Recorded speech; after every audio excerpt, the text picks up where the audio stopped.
মধ্যপ্রাচ্য যখন ধ্বংসের মুখে দাঁড়িয়ে তখন সেই ধ্বংসযজ্ঞ থেকে এক পা পেছালো ইরান। তবে তাতে জুড়ে দিল শর্ত, যুদ্ধ থেকে সরে আসবে ইরান, তবে তার আগে সরতে হবে ইসরায়েলকে। ইরানের দাবি, আমরা আর হামলা চালাব না যদি তেল আবিব তার আগ্রাসন থামিয়ে দেয়।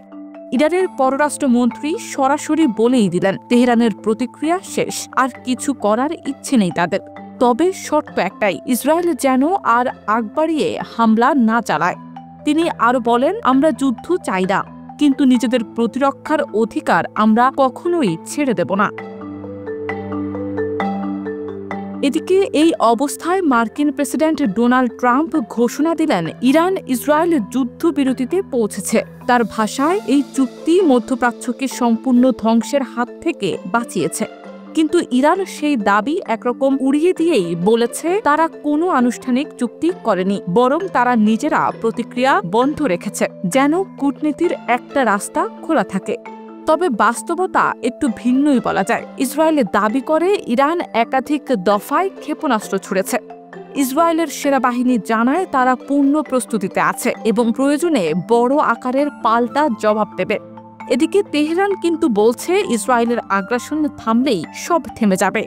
তারা যুদ্ধের পথে আগাতে চায় না, বরং চায় আত্মরক্ষার ন্যায্য অধিকার রক্ষা করতে। এদিকে যুক্তরাষ্ট্রের ভাইস প্রেসিডেন্ট জেডি ভ্যান্স সরাসরি হুমকি দিয়েছেন, ইরান যদি আবার পারমাণবিক অস্ত্র বানানোর চেষ্টা করে তাহলে আমরা আবারও আঘাত করব। তিনি আরো বলেন, আমরা ইতোমধ্যেই ইরানের পারমাণবিক অবকাঠামো ধ্বংস করে দিয়েছি, এবার তাদের উচিত শান্তির পথে ফেরা। তবে এখানেই প্রশ্ন উঠছে, যদি সব ধ্বংসই হয়ে থাকে তাহলে এত রাগ ও হুমকি কেন? ইরান বারবার বলছে তারা একতরফা হামলা করেনি, বরং যুক্তরাষ্ট্রের আগ্রাসী পদক্ষেপের জবাবে প্রতিরোধ গড়েছে, আর এখন তারা আলোচনার পথ খোলা রাখতে চায়। বিশ্লেষকরা বলছেন, ইরানের পক্ষ থেকে আমাদের প্রতিক্রিয়া এখানেই শেষ, এমন বার্তা এই সংঘাতের গতিপথে একটি বড় মোড় এনে দিতে পারে। যদিও তারা এখনো একে যুদ্ধবিরতি বলছে না, কিন্তু এটাও অস্বীকার করছে না যে তারা আর হামলা চালাতে চায় না।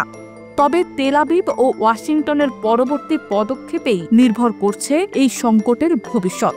শান্তির সূচনা হবে নাকি আরও একটি ভয়াবহ ধাপে নামবে যুদ্ধ? প্রশ্নটা এখন সবার।